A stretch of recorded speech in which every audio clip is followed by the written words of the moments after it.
This week, our East Coast stash is looking more like a Pennsylvania stash. So click like, subscribe, and little bell so you won't miss any episodes. But for now, join us for 3 beers from the Keystone State. Next on... So the first beer that we're going to try tonight is the Dock Street Bohemian Pilsner, coming at 5% and 35 IBU. So this is Dock Street, Philadelphia, Pennsylvania. Bohemian Pilsner. We're doing a Bohemian Pilsner and then a couple IPAs, so we figured we'd kick off the evening with this one. Now, it seems like you said Bohemian Pilsner a number of times. Bohemian. I saw a little silhouette of a bottle. No, that's not. I was trying to think of something that would rhyme with Scaramouche, and I just got nothing. Oh, that's all right. That smells good. A little bit of chill haze, but I think that's pretty clear. You know, it's nice and... Yeah, that is a nice looking beer. I don't think it's quite brilliant, but... No. But I ain't complaining. No. Yeah, the clarity's kind of low on my list. Yeah. Yeah, although I will, if it's really clear, I do take note of it, but... Yeah, although with Pilsners, I mean, I kind of expect it with the Pilsner, since it's supposed to have been lagered and it's supposed to, everything to fall out. I love the aroma on it. Yeah. Nice corn and grain, and not canned corn, but corn. No, but corn, yeah. It's...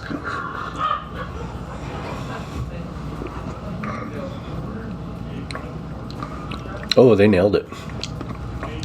Yeah, that's really good. And I mean, the bitterness is nice and crisp too, especially considering how old it is.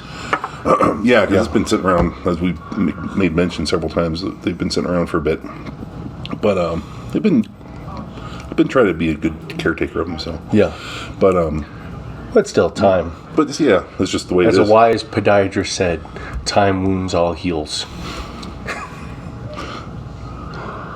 That was terrible, I know. I came up with that this morning. I've been waiting to use it. Oh, wow. You've been sitting on that one all day. Yeah, I know. That's probably killing you.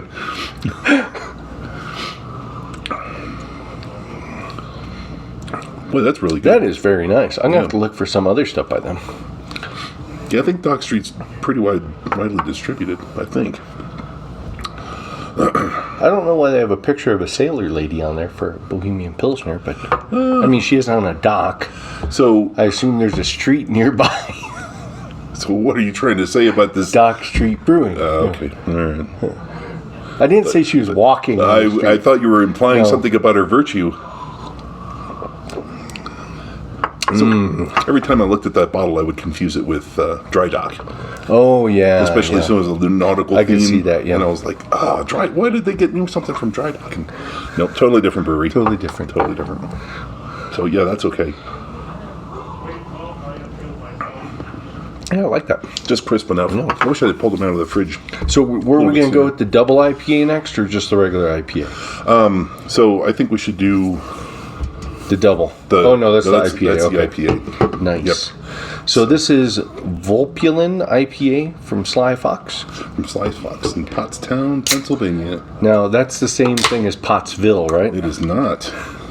So Pottsville, as most people should know, is the home of Yuengling. So that's Pottsville. This is Pottstown, which is, about, 40 miles to the south of Pottsville. Thanks for tuning in for another episode of Pennsylvania Geography. I didn't know. The reason I brought that up is because before we started, I was thinking Pottstown was where Yuengling was and where he was close to. Ooh, yeah. Yeah, that's...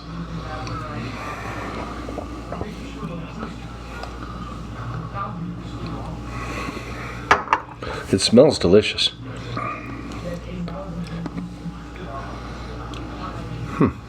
So it's got a lot of citrus notes to it, but there's something else hiding in there. I almost want to say like a light note of vanilla, but I don't think that's right. Maybe. Maybe?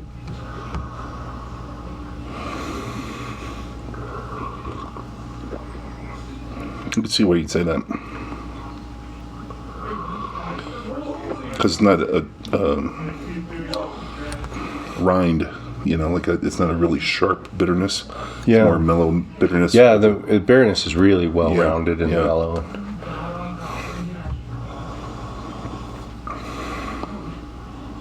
Yeah, I want to say it's vanilla. So it does remind me of an orange creamsicle that you mentioned. A little bit. Maybe that's what's doing it. Maybe that's what I'm thinking, vanilla. Yeah, that's pretty nice. Yeah. Yeah, these guys are... Citra, Mosaic, Cascade. I can't see what that one says. They don't ask me. I don't have my... And Centennial. Yeah. Very nice. But yeah, I made a point of visiting these guys at Great American Beer Fest, just because I grew up very near there, near Pottstown. Not as near as to Yuengling, though. No, actually, nearer to this. Yes, okay. Yuengling was a little bit further away, but this is... just a little personal. That's where Pottstown, as I recall, that's where all the guys would go from high school. I didn't, because I was a nerd. But they would go and cruise Pottstown in their cars, Main Street. That's where the scene was. That's where the scene was on Friday nights. Yeah. Yep. Then I used to work with some guy who was a retired policeman from there. I was like, hey, I remember those guys doing that. He's like, oh, yeah. He didn't care for that. It's kind of funny. That is funny. But, yeah, no, that's pretty good. And I think they opened up another tap room in Reading. So when I go visit family, So did the beers at GABF hold up?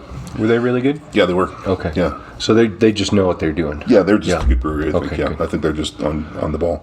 One thing that really impressed me with these guys, well, maybe not impressed, but I thought was cool, was years ago, I think Reading had just a lager, just probably an American lager, and Reading beer or something like that, and these guys brewed it. Oh, okay. And they were selling it, in the original, not original cans, obviously, but as a reproduction. Okay, I got like, you. So the brewery was out of business. Oh yeah, okay, long ago. Okay. But that's so these pretty guys kind of reinvented it. And I don't know if they still brew it or if it was just a limited time release, but it was pretty cool. I was like, yeah, it's pretty fun. It was good too. Yeah. I remember. Well, it was late in the day in GBF, so. But I remember it being pretty tasty. Oh, that's cool. Yeah.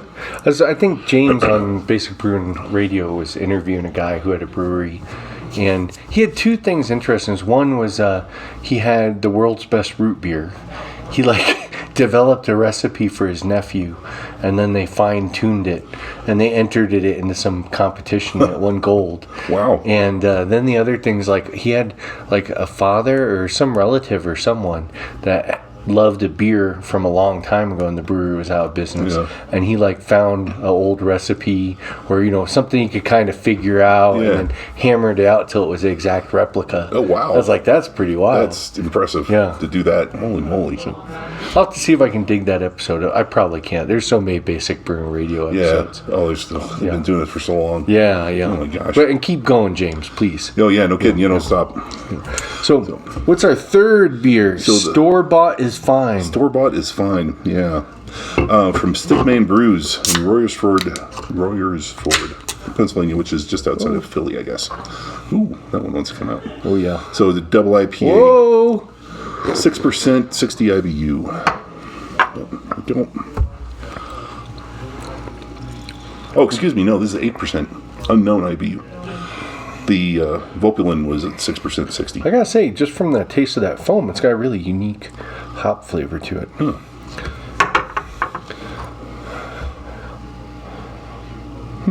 Good.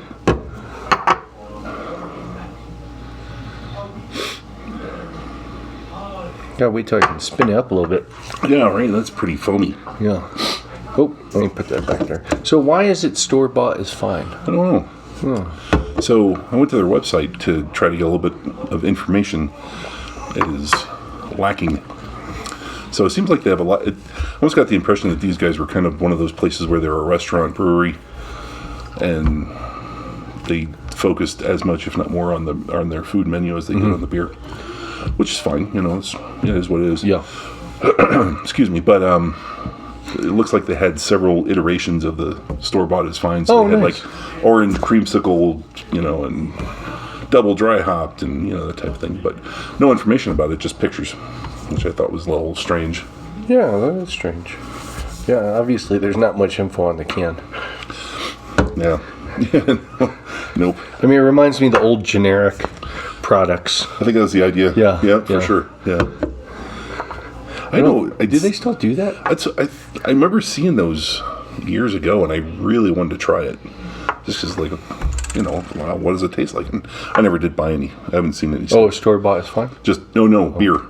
Oh, White yeah, label, yeah. Black letters.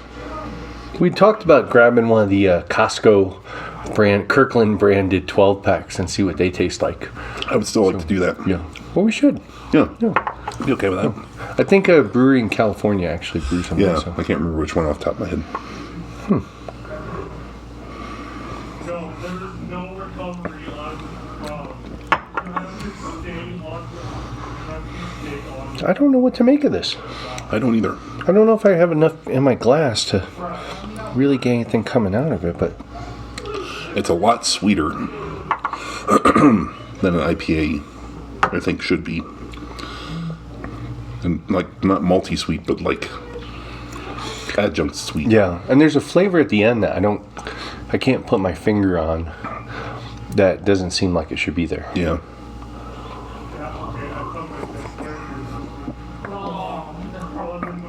I mean, it's not offensive. It just doesn't fit with IPA for me. Yeah. Yeah, I'm going to have to say I'm not a big fan. I don't care for that one. A little too sweet. It is really sweet. Yeah, and it might be, again, the age. Yeah. This is that's old. true, yeah. So, Disclaimer. yeah. So, I mean, if we had a fresh one, I might have a totally different, maybe the variety of hops that they use just didn't age well. Yeah. Who knows? Yeah, so if you've had them and you enjoy them or don't enjoy them, good, drop a comment in there. Let us know. I'd be interested to know, because if I go out there again, I can look for it, bring back a fresh one, we'll try it right away. You probably should anyway. I probably should have. Yeah. Well, and they had like 50 of them on tap too, so. It's almost like lemonade. Or Yeah.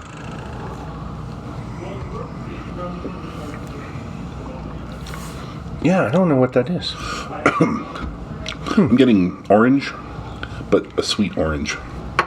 So not like orange juice, but almost like flat orange I'm soda. thinking that's what I'm thinking, like a artificial beverage. Yeah. Yeah. Yeah, so that's just... Oh, well. The head's gorgeous and there's lots of it. No kidding, man. Yeah. That was... And it's creamy, just really moussey. Yeah. Yeah, I wish I could get head like that. You'll hear about that later. I absolutely will. There's no, doubt. honey, we don't need to watch that episode. Never mind. Let me fast forward this part. This is boring. Man, and that's still just foamy as anything.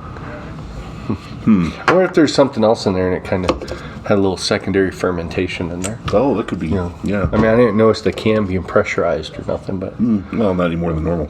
Super carb, though. Yeah, it is. Well, I don't know. I think that's it. We got anything else? I don't think so. No? Okay. Well, look for a Oktoberfest episode coming up soon. But I think we went out of order, but we are doing a steep malt and hop tea episodes coming up as well, but we're going to squeeze in probably Oktoberfest in the middle. Yeah, next couple weeks. Yeah, but if there's anything you want to see, go ahead, let us know. Yeah. Drop a comment or something. Yeah, anything at all, we're up for suggestions. So. Yeah. Hey, you guys should drink apple wine. Okay. Just tell us where to get it. Yeah. I have no idea. Anyway, but yeah, short and sweet. Yeah, cheers. Cheers. Thanks for watching our video. Check out our website at coloradobrewtalk.com for more great content. While you're there, be sure to leave us a comment or drop us a line with your thoughts. You can also find us on Facebook and Twitter at CO Brew Talk, or follow the links below. Make sure to like this video and subscribe to our channel so you don't miss any future content. Or episodes. As the case may be.